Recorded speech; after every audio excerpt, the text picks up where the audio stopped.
Hello everyone. I'm dedicating this particular video to this sentence, that is, trajectory of infantile nystagmus remains horizontal in vertical gaze. Let us see how the infantile nystagmus behaves in 9 cardinal gazes. So it is horizontal in the center gaze, it remains horizontal on right gaze, it remains horizontal on left gaze. Most importantly, it remains horizontal in vertical gazes, that is up gaze and down gaze. Vertical gaze is orthogonal to the horizontal plane. So in that plane also it remains horizontal. So the nystagmus remains loyal to the eye reference frame. It is seen in this infantile variety. Let us see one example. So in this patient, look at the nystagmus in the center gaze. It is horizontal. The center gaze, it was horizontal. In left gaze, it remains horizontal. In right gaze also it is horizontal.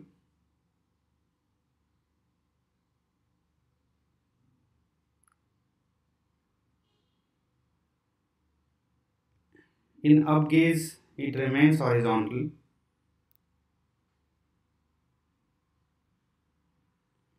And horizontal in down gaze. Let us first discuss some basics. I will discuss reference frame, then I will discuss various planes and axes, and then I will discuss variables affecting the description of nystagmus. Coming to the reference frames, there are 4 major reference frames for the eye movements.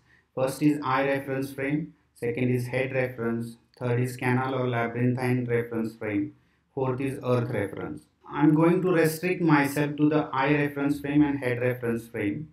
In eye reference frame, I will cover only those aspects which are related to the current topic. In eye reference frame, there are 3 axes around which the eye movements are happening. One is vertical axis, then there is horizontal axis, and there is anteroposterior axis. And these 3 axes intersect at the center of the globe. Then comes the head reference frame. In the head reference frame, okay, this is sagittal plane, and the axis which is orthogonal to the sagittal plane is nothing but the transverse axis. Then there is a coronal plane, that is this coronal plane, and the axis is anteroposterior. And there is horizontal plane, and the axis orthogonal to this horizontal plane is nothing but the vertical axis. Okay.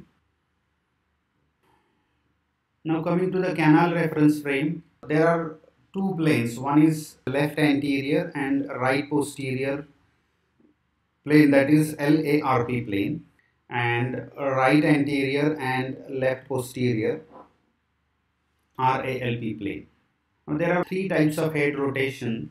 The terminology is used in aeronautics is similar to the terminology used for the head rotation.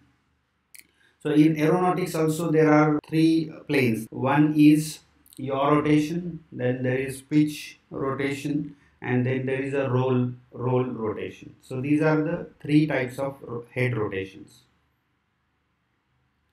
Coming to various planes and axes. So there are various descriptions for the planes. In anatomy and radiology, the description is different. In aeronautics and vestibular plane and the head rotation planes are similar. Ocular motor direction is important in these planes. Okay. So when the axis is craniocaudal that or superior inferior, that the axis is this superior inferior or craniocaudal, the plane which is described in terms of anatomy and radiology is horizontal or axial plane. In aeronautics, vestibular and head rotation, this is nothing but the yaw plane in which the yaw rotation happens, and the eye movements which are stimulated in this yaw plane are horizontal eye movements. Okay. Then comes the interoral or y-axis. This is the interoral or y-axis.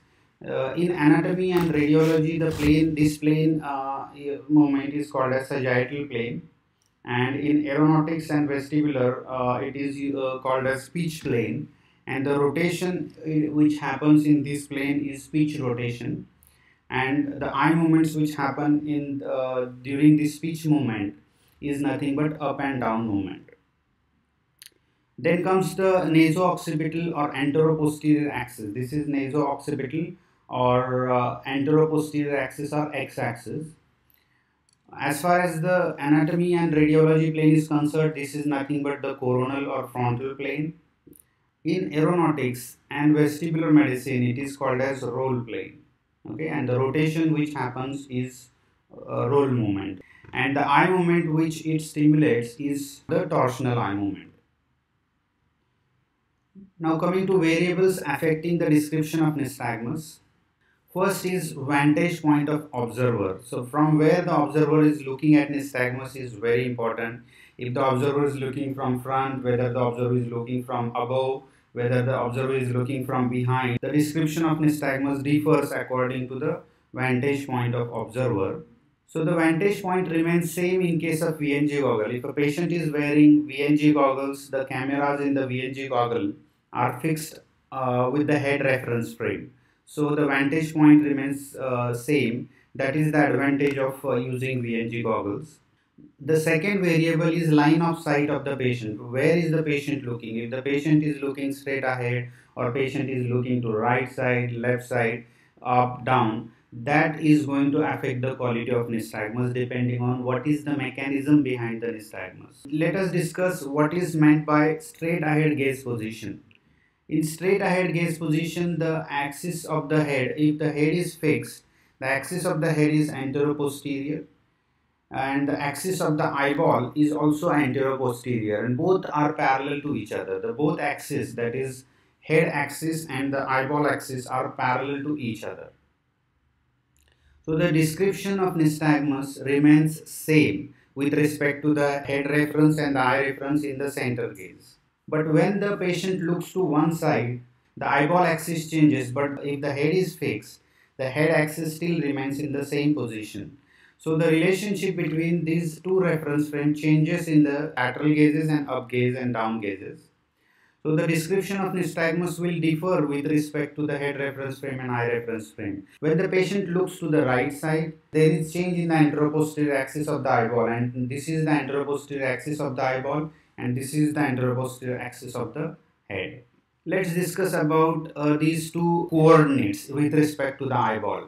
Coming to eye fixed coordinate means the observer aligns the vantage point with the line of sight of the patient. So line of sight is this.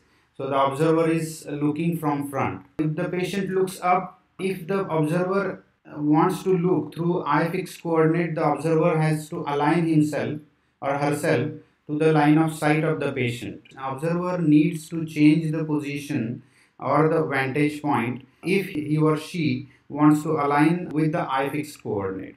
With respect to head fixed coordinate, the observer needs to align with respect to the anteroposterior axis of the head. Even if the patient changes the gaze position, the vantage point will remain same like from the front as long as the head position is maintained same. When the patient's gaze is in the center, the eye fixed coordinate and the head fixed coordinate is same. This was the head fixed and eye fixed coordinate in the center gaze. When the person looks up, this is the vertical axis with respect to eye fixed coordinate. This is the vertical axis with respect to the head reference frame. Now let's see what happens in infantile variety of nystagmus. When the patient is looking straight ahead, the nystagmus beats horizontally. Okay, so the nystagmus is beating horizontally. If we try to describe this nystagmus in reference to eye fixed coordinate, it is horizontal. If we try to describe it with respect to the head reference coordinate, it is horizontal again. Okay, because both reference frame are same in the center gaze. When the patient looks up, the eye reference frame has changed. This is the eye reference frame and this is the head reference frame. Okay, there is change in the eye reference frame and head reference frame. In infantile nystagmus, it remains loyal to the eye reference frame. Therefore, the nystagmus will beat horizontally with respect to the eye reference coordinate. Okay, it will remain horizontal. If the observer aligns vantage point with the line of sight of the patient, he or she will describe the nystagmus as horizontal nystagmus. It will remain horizontal in up gaze. In case of head reference coordinate, if somebody is watching from front, that is anteroposterior axis of head, they might see that the nystagmus has developed little torsional component. Okay, if the nystagmus is described with respect to the head reference frame, then the observer will notice that the nystagmus has developed little torsional component. In case of infantile variety, the nystagmus remains loyal to the eye reference frame. Now coming to vestibular nystagmus, what happens is in the center gaze it is horizontally beating. With respect to the head fixed coordinate also it will beat horizontally. When the person looks up, what will happen? This is the eye reference coordinate and this is the head reference coordinate. The head reference coordinate is still vertical and the eye reference coordinate is not vertical because the patient is looking up. It is vertical with respect to the eyeball but not with respect to the head frame. With respect to the eye fixed coordinate, the vestibular nystagmus will appear to have torsional component in the up gaze, but the nystagmus is beating with respect to the head. So don't look at the cornea, look in the center of the eyeball. It is still beating horizontally with respect to the head reference frame. If you look in the center of the eyeball here, you will feel that it is still beating horizontally with respect to the head reference frame. But with respect to the eye reference frame, you will feel that the patient has developed little torsional component. So that happens in case of vestibular nystagmus. And in vestibular nystagmus, the nystagmus remains loyal to the head reference frame. Thus, the reference frames are very important, and in case of infantile nystagmus, it remains loyal to the eye reference frame.